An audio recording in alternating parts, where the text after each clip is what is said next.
क्या आप जानते हैं कि चर्च, चैपल और कैथेड्रल में क्या अंतर होता है? और क्या आप जानते हैं कि यीशु के क्रूस पर लिखे INRI का क्या मतलब होता है? इसी तरह कई सारे तथ्यों को आइए हम जानते हैं।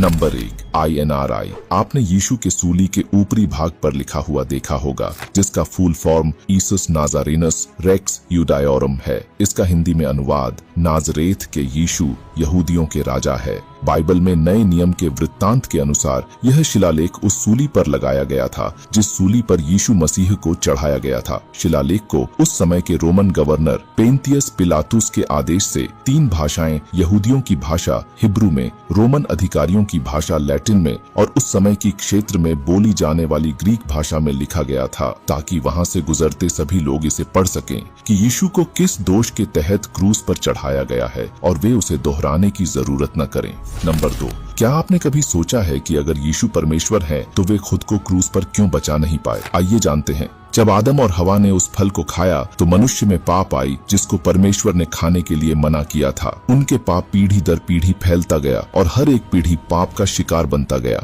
मनुष्य पाप के इतने गहरे गड्ढे में गिर गया था कि वह निकलना चाहता था लेकिन निकल नहीं पा रहा था। तो परमेश्वर ने मनुष्यों के भलाई के लिए और उस पाप के गहरे गड्ढे से निकालने के लिए एक योजना तैयार किया। उस योजना के तहत धरती पर यीशु मसीह का जन्म हुआ और हमारे पापों का भार अपने कंधों पर उठाया और क्रूस पर लहू बहा के हमारे पापों का प्रायश्चित किया। नंबर 3, आमीन का क्या अर्थ है? आमीन का अर्थ है ऐसा ही हो, ऐसा ही है या ऐसा ही होगा। यानी कि जब हम प्रार्थना करते हैं, वचन सुनते और कहने के बाद आमीन कहते हैं तो हम परमेश्वर से यह कह रहे होते हैं, जैसे कि आज मैंने प्रार्थना किया और आपका वचन पढ़ा या सुना है, वैसा ही मैं अनंत काल तक करता रहूंगा। नंबर 4, जब यीशु गधे पर सवार होकर यरूशलेम में प्रवेश किए तो उनके सम्मान में लोगों के भीड़ ने खजूर की शाखाएं लहराकर और जमीन पर लबादे बिछाकर होसन्ना होसन्ना चिल्लाकर उनका स्वागत किए। लेकिन क्या आप जानते हैं कि यीशु घोड़े की स्थान पर गधे की सवारी क्यों किए?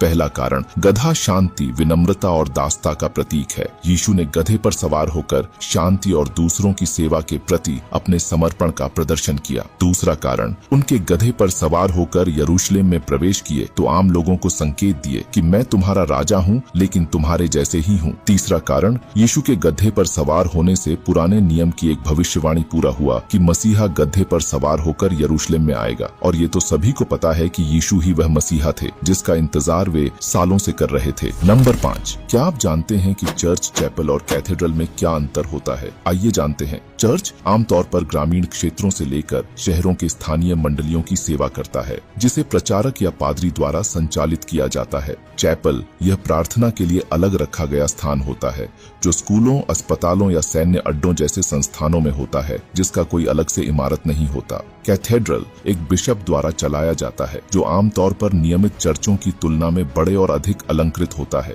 जिनको डायोसेस भी कहा जाता है। आखिर में, अगर आप भी मेरी तरह यीशु मसीह से प्रेम करते हैं तो कमेंट में आमीन टाइप करना न भूलें।